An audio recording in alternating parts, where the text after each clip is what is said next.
कोलाहल पर कोलाहल, सुन शस्त्रों की झंकार प्रबल, मेवाड़ केसरी गरज उठा, अरे की सुनकर ललकार प्रबल। लड़ लड़ कर अखिल महीतल को शोणित से भर देने वाली, तलवार वीर की तड़प उठी, अरे कंठ कतर देने वाली।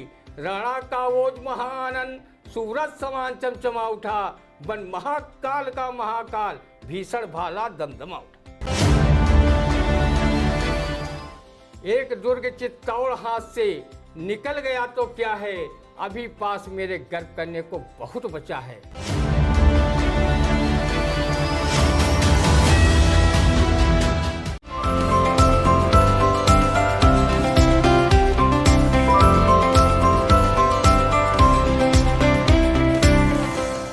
नमस्कार, आप देख रहे हैं आई इंडिया और मैं हूं उदय चौहान। हमारे साथ मौजूद हैं वरिष्ठ पत्रकार, साहित्यकार, रंगकर्मी एवं कवि ज्ञान प्रकाश सिंह प्रतीक। और हम लोग एक बार फिर हाजिर हुए हैं आई इंडिया का साप्ताहिक खास प्रोग्राम रंदा लेकर। आज के प्रोग्राम की शुरुआत करते हैं। भाजपा नेता व जिला पंचायत की निर्माण समिति के अध्यक्ष शिव कुमार गुप्ता पर नहीं थम रही आरोपों की बौछार। अब शिक्षा के क्षेत्र की एक शख्सियत ने शिव कुमार गुप्ता के चरित्र पर लगाए सवालिया निशान। इस पर रंदा की टिप्पणी आप सुनिए। भाजपा नेता व जिला पंचायत की निर्माण समिति के अध्यक्ष शिव कुमार गुप्ता अगर रंदा की सलाह मानकर शनि देवता के ग्रहचाल की शांति के लिए उपाय कर लिए होते तो चौथ का चंदा देखने वालों की तरह कथित रूप से उनके चरित्र के दाल भात होने का आरोप न लगता। गुप्ता जी पर शनि देवता का प्रकोप भारी लग रहा है। अगर उन्होंने अब भी कोई उपाय नहीं किए और शनि देवता पर कड़वा तेल चढ़ाकर ओम शन शनिचराय नमः का जाप न किया तो उन्हें सम्मान दिलाने व सत्ता की मलाई चाटने वाले राजनीतिक पद भी गधे के सिर के सींग की तरह गायब हो जाएंगे। साथ ही वो जाएंगी जेल और पिसेंगी चक्की का डायलॉग न साकार करने लगे, कहा नहीं जा सकता। श्री गुप्त को अपने अहम और बहम से ऊपर उठकर शनि देवता को शांत कराना चाहिए। शनि से भी बड़े कुछ राजनीतिक ग्रह भी उनसे नाराज हैं। उनकी नाराजगी दूर करने पर वो हर आरोप प्रत्यारोप से तो बचे रहेंगे और अपने पद पर आसीन रहने के साथ जेल यात्रा से भी बचे रहेंगे। आप पर आरोप लगाया गया है कि आप बुद्धिमत्ता से ज़्यादा सुंदरता पर आसानी से फिदा हो जाते हैं। ये मानव प्रकृति का हिस्सा भी हो सकता है। किसी ने कहा है कि मनुष्य सुंदर दिखने का तो प्रयास करता है, लेकिन उससे कहीं अधिक वो सुंदरता का प्रेमी होता है। आप पर सुंदरता पर फिदा होने वाला आरोप गंभीर है। कृपया गंभीरता से समझें और बिस्वा के तत्कालीन विधायक महेंद्र यादव जैसी नादानी न करें। मीडिया में अपनी सफाई पेश करें, वरना सोशल मीडिया पर इन दिनों आपकी छीछा लेदर तो खूब हो ही रही है।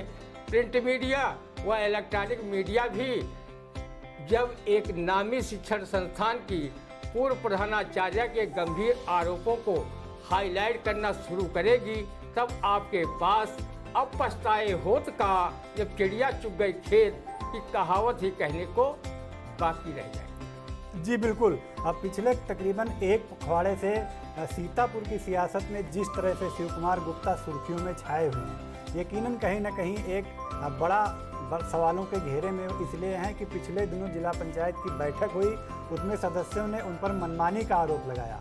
और अब हाल ही में एक नामी ग्रामी शिक्षण संस्थान की पूर्व प्रधानाचार्य ने उनके चरित्र पर सवाल उठा दिए हैं। उसकी चैट और उनकी शिकायती ईमेल इन दिनों सोशल मीडिया पर काफ़ी वायरल भी हो रही है। फिलहाल हम आगे बढ़ते हैं अपने प्रोग्राम में। मुख्य विकास अधिकारी अक्षत वर्मा ने जिला गंगा समिति की बैठक में दिए निर्देश, नदियों में न मिले कोई दूषित जल स्रोत। इस पर रंदा की टिप्पणी आप सुनिए। सीडीओ साहब, आपके आदेश में ही इतनी बड़ी ताकत है कि आपके अधीनस्थों व जिम्मेदारों को बिना कुछ किए धरे ही नदियों के सभी दूषित जल स्रोत गंगोत्री जल के समान स्वच्छ हो जाएंगे। सीडीओ साहब, आपके जिला मुख्यालय वाली नदी सराय में गिरने वाले नाले बिना प्योरीफाई प्लांट लगाए ही स्वच्छ जल स्रोत बहा रहे हैं। जिला गंगा समिति की बैठक की औपचारिकता निभाने से ही नदियों में गिरने वाले जल स्रोत निर्मल हो जाएं, तो रंदा भी ऐसी कोई समिति बनाकर रोज बैठक के साथ उठक बैठक भी लगाना शुरू कर दे। नदियाँ जहाँ हमारी पुरातन संस्कृति की वाहक हैं, वहीं जीवनदायिनी भी हैं। सीडीओ साहब, अगर दूषित जल स्रोतों की आपको इतनी चिंता है तो आप बार बार बैठक के बजाय कोई कार्य योजना बनाकर शासन को भेजें, ताकि नदियों में गिरने वाले जल स्रोत वाले स्थानों पर पानी शुद्धिकरण के संयंत्र लगाए जा सके। रंदा काम पर विश्वास करता है, उसे ज़्यादा ईटिंग, चीटिंग और मीटिंग पर विश्वास नहीं है। सरकारी योजनाओं को लेकर बैठकें तो रोज होती हैं, लेकिन वो धरातल पर लोगों को कितना लाभ पहुंचाती हैं, आप समीक्षा कर समझ सकते हैं। बिल्कुल दुरुस्त टिप्पणी है और सकारात्मक टिप्पणी है रंदा की ये। अगर हम बात करें शहर से निकलने वाली सरायन नदी की, सरायन नदी का हाल इस समय क्या है किसी से छिपा नहीं है। ये नदी न सिर्फ अपने स्वरूप में बल्कि कागजों में भी अब नाले के रूप में दर्ज है। इस नदी को वापस उसका पुराना स्वरूप दिलाने के लिए समाज सेवी भी काफ़ी आगे आए, लेकिन फिलहाल प्रशासनिक अनदेखी के चलते कोई नतीजा सार्थक निकल नहीं पाया। हम आगे बढ़ रहे हैं अपने प्रोग्राम में। जब आजम खान जेल से 4 घंटे रहे बाहर, ली खुली हवा में सांस, इस पर रंदा की टिप्पणी आप सुनिए। पूर्व कैबिनेट मंत्री आजम खान की लखनऊ में पेशी न होती तो उन्हें कहाँ नसीब थी 4 घंटे तक की खुली हवा में सांस। आई इंडिया के editor in chief Pankaj Singh Gaur ने अपनी खबर में 7 बार आजम खान को खुली हवा में सांस लेने का वर्णन किया, जैसे वो अनुभवी पत्रकार के साथ साथ श्वसन तंत्र प्रणाली व फेफड़ा संबंधी विशेषज्ञ हों। जिला संवाददाता उदय सिंह चौहान ने तो सिर्फ 1 बार आजम खान को खुली हवा में सांस लेना बताया, लेकिन उनके editor in chief Pankaj Singh Gaur ने 7 बार तथा 1 बार खुली आबो हवा को बोनस में बताया। अगर इतनी बार वो भी न बताते तब भी रंदा सरीखे दर्शक उन्हें खुली हवा में सांस लेने की बात 1 बार में ही मान लेते। जब वो खुली हवा में आजम खान के सांस लेने की बात कहते, रंदा दिल पकड़कर बैठ जाता कि 28 महीने से जेल में बंधी हवा व अन्य कैदियों द्वारा छोड़ी गई कार्बन डाइऑक्साइड गैस को आजम खान यूज कर रहे थे। कहीं 4 घंटे में पेशी के दौरान मिली खुली में हवा में सांस लेने से उनकी सांस में तो कुछ गड़बड़ी नहीं हो रही है। रंदा ने इसी खबर में जब एडिटर इन चीफ को आजम खान के सर में लगी मेहंदी का वर्णन सुना तो उसे लगा कि कहीं गौर साहब मलिक मोहम्मद जायसी जैसे श्रृंगार के कवि होते तो वो रानी पद्मिनी की जगह मोहम्मद आजम खान के नक्शिक का वर्णन करने में नहीं चूकते। कहो वो फिल्मी गीतकार नहीं थे, नहीं तो आजम खान के सिर पर लगी मेहंदी को देखकर ये नगमा गाने लगते। मेहंदी लगा के रखना, डोली सजा के रखना, लेने आएंगे तेरे सजना। आई इंडिया के एडिटर इन चीफ काफ़ी अनुभवी वरिष्ठ पत्रकार हैं। उनके खबरों में सच्चाई तथा प्रस्तुतिकरण में पैनापन है। अपनी स्वच्छ व स्वस्थ पत्रकारिता में पूरे जनपद ही नहीं देश के लोकप्रिय पत्रकारों में अब उनका अतुलनीय स्थान है। रंदा उनके पत्रकारिता मिशन को बधाई देता है और आशा करता है वो अपनी पत्रकारिता से देश व समाज की ज्वलंत समस्याओं को उठाते रहेंगे। आई इंडिया चैनल दिनों दिन देश दुनिया में लोकप्रिय हो रहा है। दर्शक अपना आशीर्वाद बनाए रखें और सुझाव भी देते रहें। जी, हमारी अगली खबर है आपात राशन कार्ड धारकों से हो सकती है वसूली। इस पर रंदा का क्या कहना है, आप सुनिए। आपात राशन कार्ड धारकों से वसूली होगी तो क्या आपात लोगों के राशन कार्ड बनवाने वाले ब्लॉक व जिला पूर्व विभाग के अधिकारियों कर्मचारियों की आरती उतारी जाएगी और उन्हें प्रशस्ति पद देकर प्रोन्नत किया जाएगा? रंदा का मानना है कि जितना दोष आपात राशन कार्ड धारियों का है, उससे बड़ा दोष राशन कार्ड बनवाने वाले अधिकारियों कर्मचारियों का है, जिन्होंने आपात लोगों को कुछ अपनी जेब गर्म कराकर उन्हें राशन कार्ड थमा दिया है। रंदा जिलाधिकारी अनूप सिंह से मांग करता है कि आपात राशन कार्ड धारकों के साथ वसूली उन अधिकारियों की भी कराएं जिन्होंने शासन की खाद्यान्न योजना को चूना लगाने का कार्य किया है और जिन पात्र लोगों के राशन कार्ड नहीं बने हैं उन्हें राशन कार्ड न देकर योजना के लाभ से वंचित रखा है। जी बिल्कुल, अखिल भारतीय क्षत्रिय महासभा सीतापुर ने मनाई महाराणा प्रताप की 482वीं जयंती। इस पे रंदा की टिप्पणी आपने। आन बान और शान और स्वाभिमान के प्रतीक व गौरवशाली इतिहास के नायक महाराणा प्रताप की जयंती मनाने वाले अखिल भारतीय क्षत्रिय महासभा के जिलाध्यक्ष सुनील सिंह गौर, संरक्षक अवनंद विक्रम सिंह का हैप्पी बर्थडे मनाने का रंदा का मन करता है। महाराणा प्रताप की 482वीं जयंती मनाकर क्षत्रिय महासभा स्वयं गौरवान्वित महसूस कर रही है। महाराणा प्रताप ने चित्तौड़ व मेवाड़ को आज़ाद कराने के लिए सम्राट अकबर की सेना से युद्ध मरते दम तक किया था, लेकिन उन्होंने अकबर के सामने झुकना पसंद नहीं किया। चित्तौड़ का किला हाथ से जाने के बाद भी उनके मनोबल पर कोई अंतर नहीं पड़ा था, इसका कवि ने उल्लेख किया है। एक दुर्ग चित्तौड़ हाथ से निकल गया तो क्या है, अभी पास मेरे गर्व करने को बहुत बचा है। उन्होंने अरावली की पहाड़ियों व जंगलों में रहकर घास तक की रोटियां खाईं, लेकिन अपने सम्मान स्वाभिमान से समझौता नहीं किया। ये स्वयं अरावली पर्वत गवाही दे रहा है। जब तक तन में प्राण लड़ेगा, पल भर चैन न लेगा। सूर्य चंद्र टल जाएं, किंतु व्रत उसका नहीं टलेगा। महाराणा प्रताप का साथ भले ही उनके भाई सख्त सिंह व साढ़ू राजा मान सिंह ने नहीं दिया, उल्टे उनके विरुद्ध वह सम्राट अकबर के समर्थन में युद्ध लड़ा, लेकिन उनका साथ आदिवासी जातियों कोल, भील, किरात व उनके सेनापति झाला सरदार व हमीद खां सूर ने अपने प्राणों की बाजी लगा कर दिया।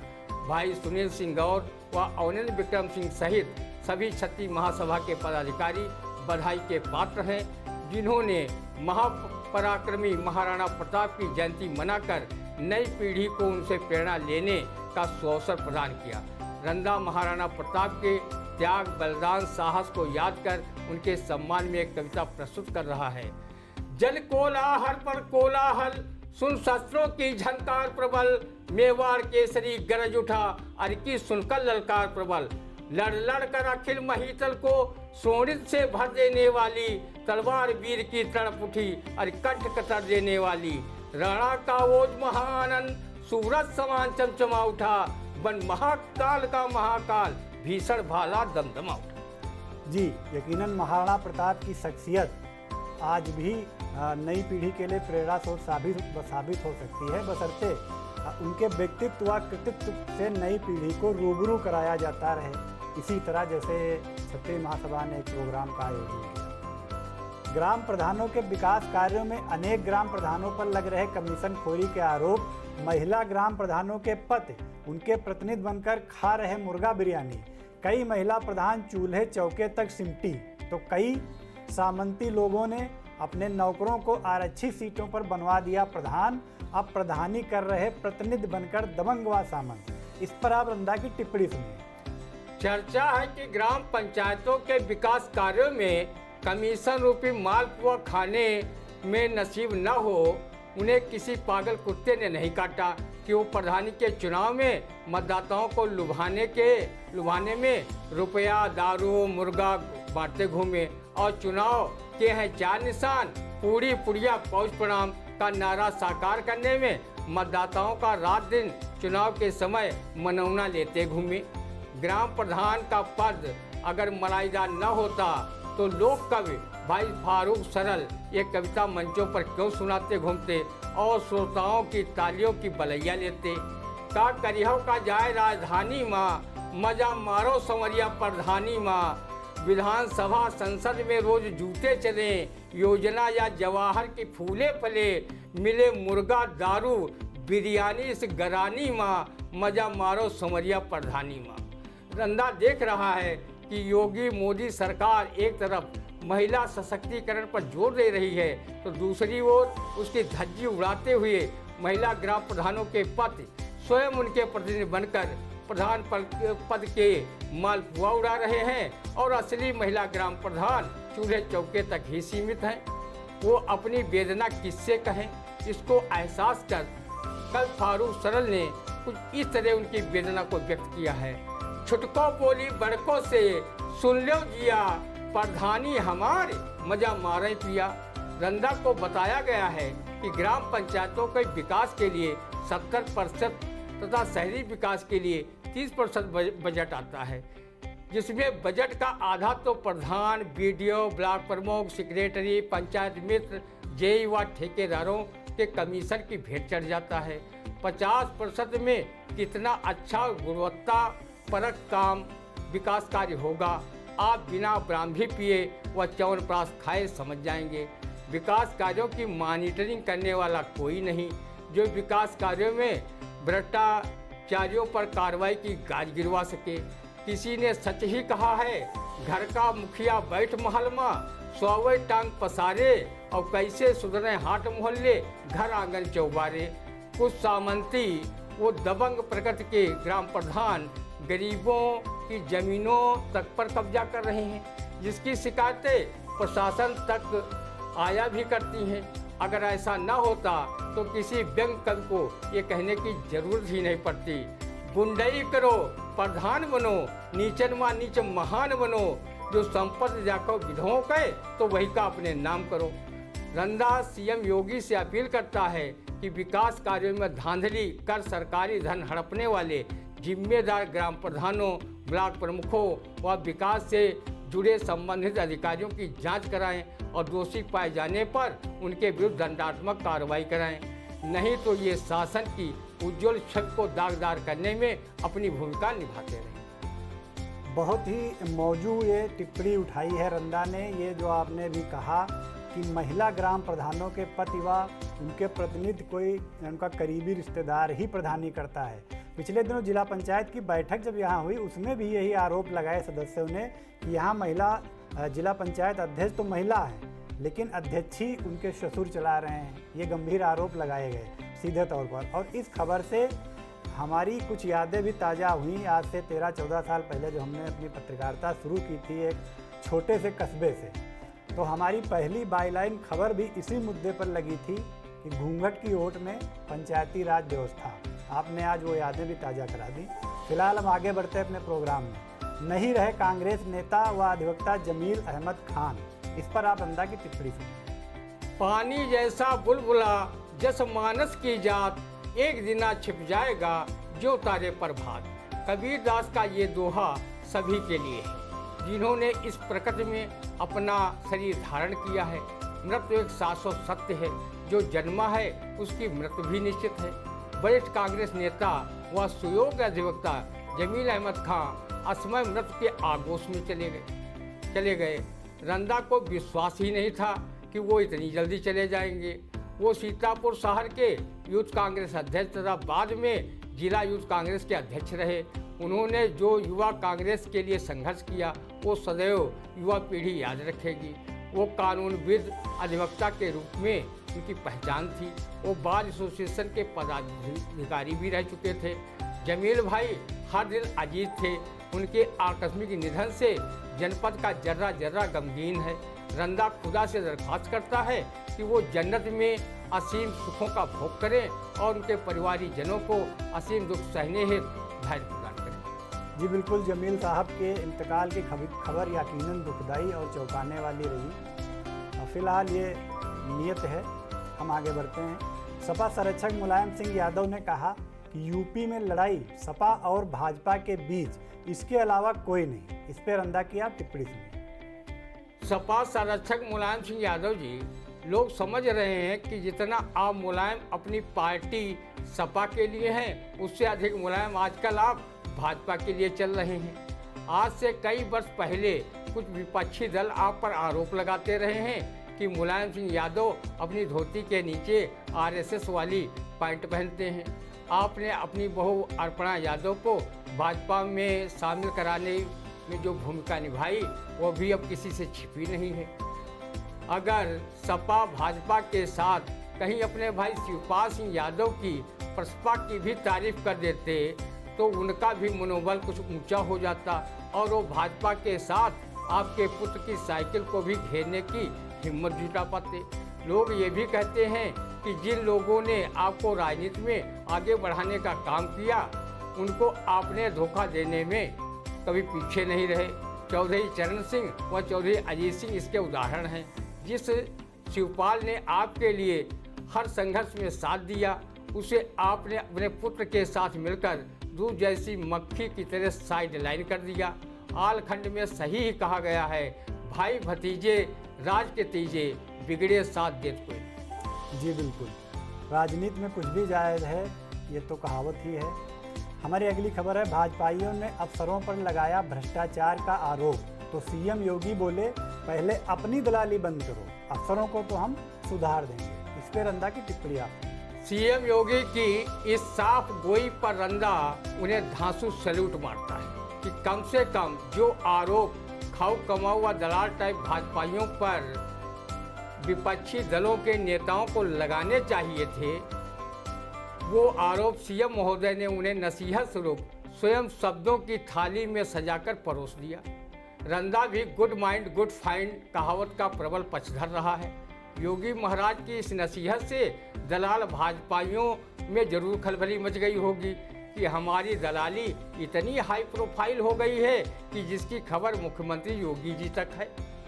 दलाल भाजपाई जली रस्सी की तरह भले ऐंठन दिखा रहे हों, पर अंदर से जरूर डर गए होंगे कि कहीं योगी बाबा ने उनके दलाली के क्रियाकलाप पर बुलडोजर चलवा दिया तो वो कहीं के नहीं रहेंगे।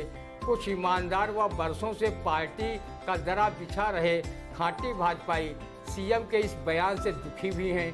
उनका कहना है कि जो भाजपाई दलाली कर रहे हैं उन पर सीएम को सख्त कार्रवाई कराना चाहिए और वो जिस पर पद पर बैठे हैं उन्हें पद से हटा देना चाहिए, लेकिन उनका कार्यकर्ताओं का सम्मान जरूर करना चाहिए जो बरसों से अपने खून पसीने से पार्टी को ईमानदारी के साथ आगे बढ़ाने का कार्य कर रहे हैं और उन्हें अभी तक कोई सम्मानजनक शासन सत्ता में पद भी नहीं मिला है।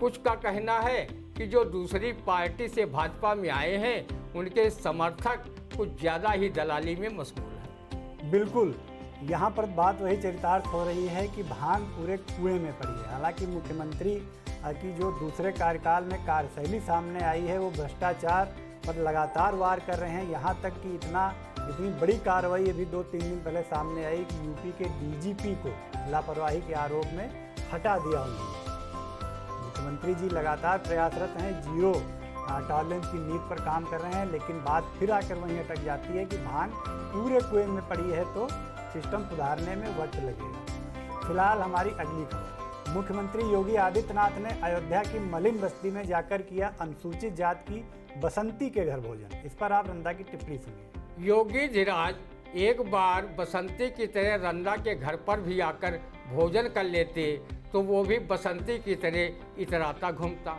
वो अपने को महाभारत कालीन विदुर से कम नहीं समझता जिसके घर स्वयं नारायण ने दुर्योधन की मेवा त्याग कर साग रोटी खाई थी। जब से आपने अनुसूचित जात की अयोध्या की बसंती के घर भोजन किया है तब से रंदा फिल्म शोले की बसंती के बजाय उसकी तांगे की घोड़ी धन्नों को ढूंढ रहा है कि उसके साथ लजीज व्यंजन न सही तो 2-4 मुंह घास में ही मार लेगा, क्योंकि धन्नों का कोई वोट बैंक नहीं है। वो जात निरपेक्ष तथा धर्म निरपेक्ष है। वो कभी किसी सवारी की जात व धर्म नहीं पूछा करती, जो आया इक्के पर बैठा और उसे गंतव्य तक पहुंचाया। रंदा भी दूसरे के वहाँ भोजन मनुष्य समझकर करता है, उसे जात व धर्म के तराजू पर नहीं तोलता। योगी जी, आप सीएम के साथ बड़े योगी संत हैं। संतों के संबंध में कबीरदास ने कहा है कि जात न पूछो साधु की, पूछ लीजिए ज्ञान। रंदा अगर किसी जात धर्म में जन्म ले लेता तो ईश्वर का क्या बिगाड़े देता कि आपने मेरा जन्म अमुक जात व अमुक धर्म में क्यों दिया है। सीएम महोदय को चाहिए कि बसंती जैसी गरीब महिलाओं व सुदामा जैसे गरीब व्यक्तियों को अपने आवास पर बुलाकर अच्छा भोजन कराएं तो वो अपने आप में गर्व भी महसूस करेंगे और अच्छे भोजन के लिए दुआएं भी देंगे। लेकिन जब स्वांग वोट बैंक का हो तो रंदा के सभी सुझाव खारिज हो जाएंगे। जी, पूर्व केंद्रीय संचार राज्य मंत्री सुखराम नहीं रहे, इस पर रंदा की टिप्पणी आप। रंदा इस खबर को सुनकर काफी दुखी है कि सुख से अपना लंबा राजनीतिक सफर तय करने वाले पंडित सुखराम दुनिया को अलविदा कह गए हैं। रंदा जितना उनकी मृत्यु से दुखी है उससे ज़्यादा वो इस बात को लेकर दुखी है कि नोटों के बिस्तर पर सोने वाले सुखराम को परलोक में बिना नोटों के बिस्तर पर नींद कहाँ से आ रही होगी। कहीं वो परलोक में अनिद्रा व डिप्रेशन के शिकार न हो जाएं।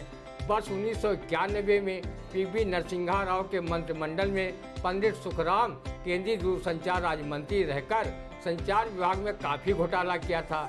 सीबीआई ने उनके बिस्तर के नीचे से करोड़ों के नोट बरामद किए थे। संसद में हंगामा मचा था, उन्हें पद भी खोना पड़ा था। रंदा लोगों से अपील करता है कि वो पंडित सुखराम को डिजिटल माध्यम से करेंसी भेजे ताकि उन्हें स्वर्ग में अच्छी नींद आए। वैसे रंदा किसी स्वर्ग या नर्कवासी व्यक्ति की आलोचना नहीं करता, क्योंकि पत्रकार सतीश शर्मा से इस बात से रंदा भी थोड़ा बहुत इत्तेफाक रखता है। नेता, पुलिस और पत्रकार की जात जीते जी तो खूब गंधाती है, मरने के बाद उसमें बदबू नहीं आती। जी, तो ये था हमारा आज का साप्ताहिक और ख़ास प्रोग्राम रंदा। हम अगले सप्ताह इसी समय फिर हाजिर होंगे अपने इस खास प्रोग्राम में। तब तक हमें दीजिए इजाज़त। नमस्कार।